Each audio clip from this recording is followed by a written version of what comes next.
بسم الله الرحمن الرحيم.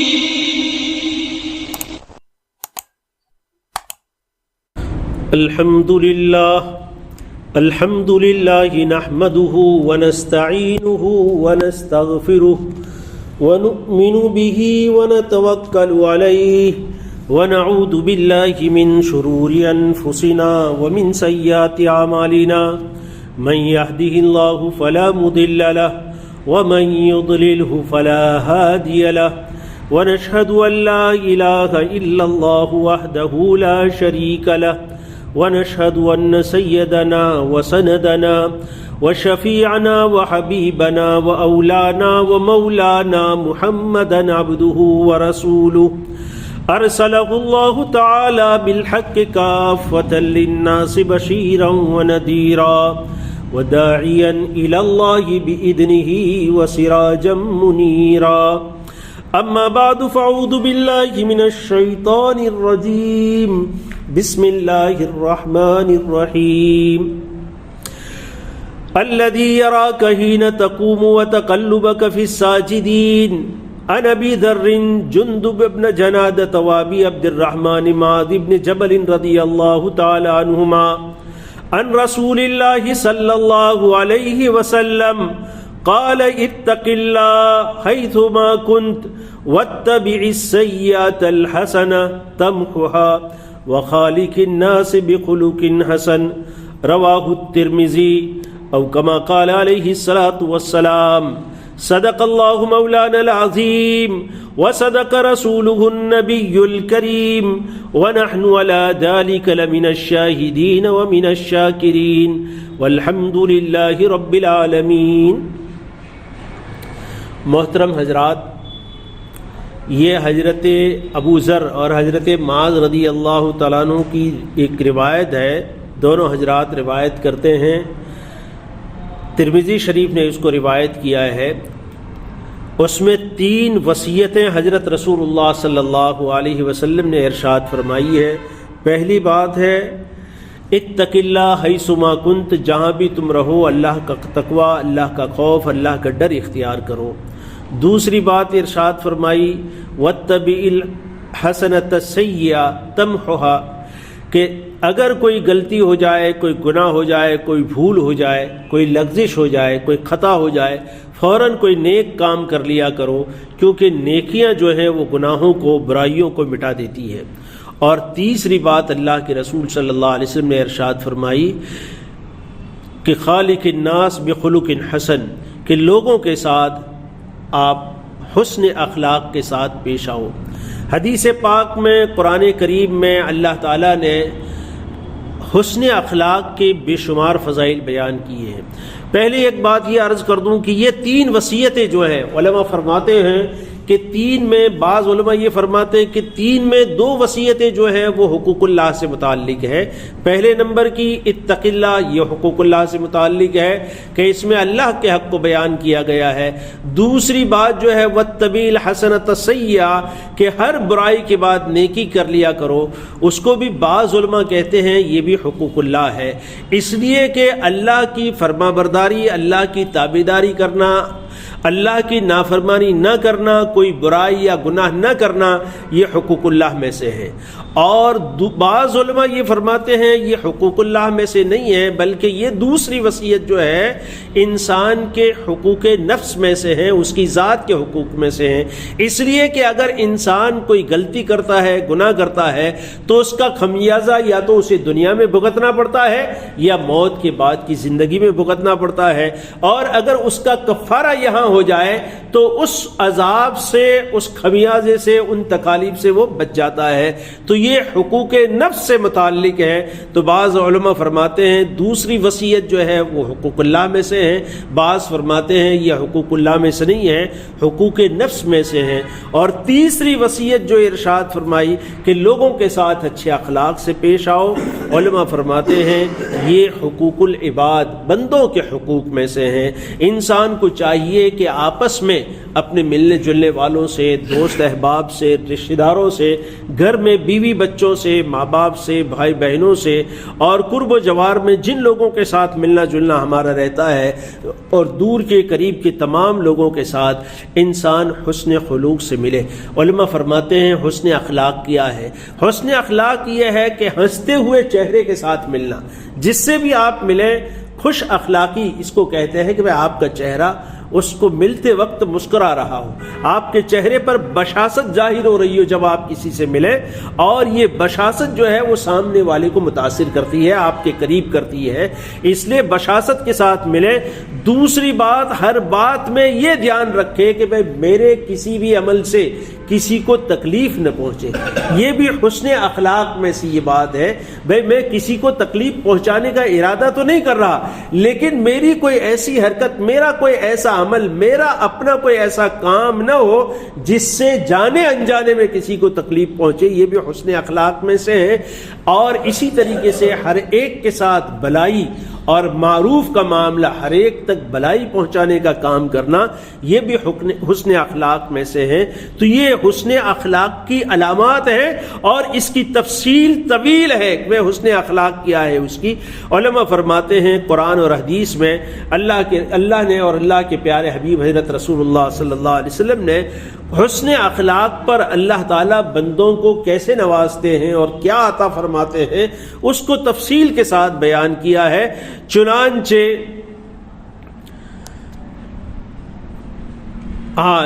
ایک مرتبہ اللہ کے رسول صلی اللہ علیہ وسلم سے دریافت کیا گیا کہ سب سے زیادہ یعنی کون سی چیز ہے جو انسان کو جنت میں لے جاتی ہے؟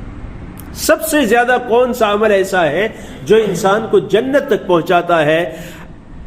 فقد سئل رسول اللہ صلی اللہ علیہ وسلم ان اکثر ما يدخل الجنہ، فقال، تو رسول اللہ صلی اللہ علیہ وسلم نے ارشاد فرمایا تقوی اللہ و حسن الخلق، اللہ کا تقوی اختیار کرنا، اللہ کا خوف اور ڈر اختیار کرنا، اور لوگوں سے اچھے اخلاق سے ملنا، یہ دو عادتیں ایسی ہیں جو انسانوں کو جنت تک پہنچاتی ہیں۔ دوسری بات اللہ کے پیارے حبیب حضرت رسول اللہ صلی اللہ علیہ وسلم سے دریافت کی گئی کہ بھئی کون سی چیز ایسی ہے جو کل قیامت کے دن میزان یعنی ترازو میں سب سے زیادہ وزنی اور بھاری ہوگی؟ قال رسول اللہ صلی اللہ علیہ وسلم ما من شیء اثقل فی المیزان یوم القیامہ من حسن الخلق، کہ بھئی کل قیامت کے دن میزان میں اور ترازو میں حسن اخلاق سے زیادہ وزنی کوئی چیز نہیں ہوگی۔ ترازو میں آپ یہ چاہتے ہیں کہ آپ کا ترازو وزنی ہو جائے اور برائیوں کا پلڑا اڑنے لگے اور نیکیوں کا پلڑا بھاری ہو جائے، تو کیا کریں؟ لوگوں کے ساتھ اچھے اخلاق سے پیش آئیں۔ بہت لمبی لمبی نمازیں یا بڑے بڑے وظائف یا دن بھر مسجد میں بیٹھا رہنا یہ ضروری نہیں ہے۔ میزان کو بھاری کرنے کے لیے، وزنی کرنے کے لیے کیا عمل ہے؟ لوگوں سے اچھے اخلاق سے ملنا، حسن خلق کے ساتھ ملنا، ہنستے ہوئے چہرے کے ساتھ ملنا، لوگوں کو تکلیف دینے سے بچنا، لوگوں کے ساتھ بھلائی کا معاملہ کرنا، یہ تمہارے ترازو کو کل قیامت کے دن وزنی بنائے گا، بھاری کرے گا۔ ایک اور حدیث میں آگے اللہ کے رسول صلی اللہ علیہ وسلم ارشاد فرماتے ہیں کہ کمال ایمان حسن خلق ہے، بغیر ایمان کے تمہارا کوئی عمل معتبر نہیں ہے، اور بغیر ایمان کے جنت کا داخلہ بھی نہیں ہے، اور ایمان کو کمال تک پہنچانے والی چیز کیا ہے؟ حسن اخلاق ہے۔ اللہ کے رسول صلی اللہ علیہ وسلم ارشاد فرماتے ہیں اکمل المؤمنین ایمانا احسنهم خلقا، تمام مومنین میں سب سے زیادہ کامل ایمان والے وہ لوگ ہیں جن کے اخلاق اچھے ہیں، لوگوں سے سرخ روئی کے ساتھ ملتے ہیں، ہنستے ہوئے چہروں کے ساتھ ملتے ہیں، وہ کامل ایمان والے ہیں۔ آگے ایک حدیث میں اللہ کے رسول صلی اللہ علیہ وسلم نے اپنی بعثت کا مقصد حسن اخلاق کو قرار دیا ہے۔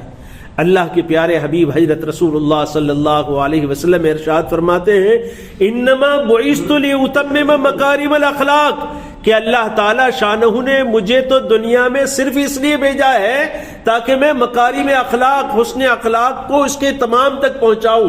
یعنی لوگوں میں حسن اخلاق کی محنت کروں، حسن اخلاق کی تعلیم دوں لوگوں کو، میں خود حسن اخلاق پیش کروں اور لوگوں کو بھی اس کی طرف بلاؤں، اسی لیے اللہ تعالیٰ نے مجھے بھیجا ہے۔ بہت بڑی بات ہے دوستو، معمولی چیز نہیں ہے۔ اللہ کے پیارے حبیب حضرت محمد الرسول اللہ صلی اللہ علیہ وسلم کی بعثت کا مقصد مکارم اخلاق یعنی بہت بلند چیز ہے، اور یہ چیز اگر کسی مومن نے محنت کر کے اپنی زندگی میں اتار لی تو یوں سمجھ لیجیے محمد الرسول اللہ صلی اللہ علیہ وسلم کی بعثت کے مقصد کو تام کر دیا اس نے۔ آگے ایک حدیث پاک میں اللہ کے رسول صلی اللہ علیہ وسلم ارشاد فرماتے ہیں ان المؤمن لیدرک بحسن الخلق درجۃ الصائم والقائم۔ بھئی کچھ اللہ کے ولی ایسے ہوتے ہیں جو رات بھر اللہ کے سامنے کھڑے رہ کر گڑ گڑاتے ہیں، روتے ہیں، عاجزی کرتے ہیں، راتوں کو اللہ کے سامنے جاگتے ہیں اور دن بھر روزے رکھتے ہیں، یعنی ان کی راتیں بھی عبادت اور ان کے دن بھی عبادت میں گزرتے ہیں۔ یہ اللہ کے مخصوص ولیوں کی حالت ہے، لیکن اللہ کے پیارے حبیب حضرت رسول اللہ صلی اللہ علیہ وسلم ارشاد فرماتے ہیں کہ اگر کوئی شخص اپنی زندگی میں حسن اخلاق لازم کر لے، اچھے اخلاق سے اپنے آپ کو آراستہ کر لے، تو یہ ان ولیوں تک پہنچ جاتا ہے جو راتوں کو جاگتے ہیں اور دن بھر روزہ رکھتے ہیں، بغیر محنت کے اللہ اس درجے پر پہنچاتے ہیں۔ ایک اور حدیث میں آگے اللہ کے رسول صلی اللہ علیہ وسلم ارشاد فرماتے ہیں انا زعیم بیت فی اعلی الجنۃ لمن حسن خلقہ۔ اس کو ابو داؤد شریف نے روایت کیا ہے۔ زعیم کا لفظ یہاں اللہ کے رسول صلی اللہ علیہ وسلم نے ارشاد فرمایا، زعیم کہتے ہیں ضامن کو، یعنی میں ایسے شخص کے لیے جس نے اپنے اخلاق اچھے کر لیے اور لوگوں سے حسن خلوق کے ساتھ پیش آتا ہے، میں جنت کے اندر میں اس کے لیے عمدہ اور اعلیٰ گھر کا ضامن ہوں، ذمہ داری لیتا ہوں میں کہ اللہ تعالیٰ سے اس کو جنت کے اندر بہت اونچا مقام اور اونچا گھر عطا کروں گا، اللہ تعالیٰ وسیع گھر اللہ تعالیٰ سے دلواؤں گا، اس کی میں ذمہ داری لیتا ہوں۔ لیکن کیا شرط ہے کہ تم اپنی زندگی میں حسن اخلاق پیدا کرو، سرخ روئی کے ساتھ لوگوں کو ملو، لوگوں کو بھلائی پہنچانے کا کام کرو، لوگوں کو ہم سے کوئی تکلیف نہ پہنچے اس کا خیال رکھو۔ آگے اللہ کے پیارے حبیب حضرت رسول اللہ صلی اللہ علیہ وسلم ارشاد فرماتے ہیں اقرب الناس الی رسول اللہ صلی اللہ علیہ وسلم صاحب الخلق الحسن ان من احبکم الی واقربکم منی مجلسا یوم القیامت وحاسنکم اخلاقا، رواہ الترمذی۔ اللہ کے رسول صلی اللہ علیہ وسلم ارشاد فرماتے ہیں کل قیامت کے دن سب سے زیادہ مجھے محبوب وہ ہوگا اور سب سے زیادہ میرے قریب وہ ہوگا جس کے اخلاق اچھے ہوں گے۔ قیامت کے میدان میں وہ میرے قریب بھی ہوگا اور مجھے محبوب بھی ہوگا، یعنی میں اس سے محبت کروں گا، اور قیامت میں اللہ کے رسول صلی اللہ علیہ وسلم کا قرب نصیب ہو جائے اور حضرت محمد الرسول اللہ صلی اللہ علیہ وسلم کی محبت نصیب ہو جائے تو یہ سمجھو بیڑا پار ہو گیا تمہارا، پھر کوئی ٹینشن کی ضرورت نہیں ہے۔ اور اس کے لیے کیا ہے، کون سا عمل اللہ کے رسول فرماتے ہیں یہ مرتبہ حاصل کرنا ہے تو اپنی زندگیوں میں اچھے اخلاق کے عادی بنو، لوگوں سے بات چیت کا طریقہ تمہارا اچھا ہو، ملنے کا طریقہ اچھا ہو، کسی سے اپنے سے کسی کو تکلیف نہ پہنچے، اور ہر ایک کو تم بھلائیاں اور نیکیاں اور خیر بانٹتے رہو، اس کو کہتے ہیں اچھے اخلاق۔ اور یہ اگر کسی نے اپنی زندگی میں کر لیا تو پھر کل قیامت کے میدان میں رسول اللہ صلی اللہ علیہ وسلم کا قرب بھی نصیب ہوگا اور حضرت رسول اللہ صلی اللہ علیہ وسلم کی محبت بھی نصیب ہوگی۔ اور حضرت ابن مبارک رحمۃ اللہ علیہ فرماتے ہیں کہ وہ حسن خلق کیا ہے، کسے حسن خلق کہتے ہیں، تو آپ فرماتے ہیں بسط الوجہ، سرخ روئی سے کسی سے ملنا، اس کو حسن خلق کہتے ہیں۔ بذل المعروف، بھلائیاں لوگوں میں بانٹنا، ہر ایک سے تم سے ہر ایک کو کچھ نہ کچھ فائدہ پہنچ رہا ہو، تمہاری ذات ایسی ہو کہ لوگوں کو تم سے نفع پہنچتا ہو، بھلائیاں پہنچتی ہو، نقصان نہ پہنچتا ہو۔ اور کف الاذى، اور ہماری کسی حرکت سے، ہمارے کسی عمل سے، ہمارے کسی فعل سے کسی کو تکلیف نہ ہو، اس کا آدمی خیال رکھے۔ یہ تین باتیں حضرت عبداللہ ابن مبارک نے رحمۃ اللہ علیہ نے ارشاد فرمائی کہ حسن خلق یہ تین چیزیں ہیں۔ سب سے پہلے نمبر کی چیز بسط الوجہ، سرخ روئی سے، ہنستے ہوئے چہرے سے ملنا۔ دوسرے نمبر کی چیز بدل المعروف، خیر اور بھلائی لوگوں میں بانٹنا، کہ تمہاری ذات سے، تمہارے عمل سے لوگ فائدہ اٹھا رہے ہوں، لوگوں کو نفع پہنچ رہا ہو، اور لوگ یہ سمجھ رہے ہوں کہ بھئی یہ آدمی اپنے لیے کام کا ہے، بس یہ حسن خلق ہے۔ اور تمہاری کسی حرکت سے، تمہارے کسی عمل سے، تمہارے کسی فعل سے کسی کو تکلیف نہ پہنچے، یہ حسن خلق ہے۔ آدمی نے اگر اتنا کر لیا، یوں سمجھ لیجئے کہ حسن خلق کو وہ پہنچ گیا، اور جو حسن خلق کو پہنچا تو پھر اللہ تعالی شانہ کا قرب بھی اسے ہے، محمد عربی صلی اللہ علیہ وسلم کا قرب بھی اسے ملے گا، محمد عربی صلی اللہ علیہ وسلم کی محبت بھی اسے نصیب ہوگی، اور جسے کل قیامت کے دن حضرت رسول اللہ صلی اللہ علیہ وسلم کا قرب اور حضرت رسول اللہ صلی اللہ علیہ وسلم کی محبت میسر ہو گئی، یوں سمجھیے اس کا بیڑا پار ہو گیا۔ اور حضرت رسول اللہ صلی اللہ علیہ وسلم ایسے لوگوں کے لیے جنت میں بلند گھر کا وعدہ کرتے ہیں کہ میں ضمانت لیتا ہوں اور میں ذمہ داری لیتا ہوں کہ حسن اخلاق والوں کو کل قیامت میں اور جنت کے اندر اللہ سے بلند گھر دلواؤں گا۔ یہ خوبیاں ہیں دوستو، اور یہ چیزیں ہیں۔ اس حدیث میں 3 وصیتیں اللہ کے رسول صلی اللہ علیہ وسلم کی عرض کی گئی۔ سب سے پہلی چیز ہے اتق اللہ حیث ما کنت، اللہ کا تقوی اور خوف اختیار کرو جہاں بھی تم رہو۔ دوسری بات ہے اتبع الحسنۃ السیئۃ، کہ جب بھی تم سے کوئی غلطی ہو جائے، کوئی بھول ہو جائے، کوئی چھوٹا موٹا گناہ ہو جائے، کوئی خطا ہو جائے، فوراً نیکی کر لیا کرو، اس لیے کہ قرآن کہتا ہے نیکیاں گناہوں کو مٹا دیتی ہے، نیکیاں گناہوں کو مٹا دیتی ہے۔ تو ہر غلطی کے بعد، ہر بھول کے بعد، ہر خطا کے بعد فوراً کوئی نیکی کر لیا کرو، اور لوگوں کے ساتھ حسن اخلاق سے پیش آؤ۔ یہ اگر کر لیا تو دنیا بھی تمہاری خوشگوار، موت کے بعد کی عبدالآباد کی زندگی بھی خوشگوار۔ اللہ تعالیٰ شانہ ہم تمام کو ان تینوں باتوں کو یاد رکھنے کی اور اس کو اپنی زندگیوں میں داخل کرنے کی توفیق عطا فرماوے۔ وآخر دعوانا ان الحمد للہ رب العالمین۔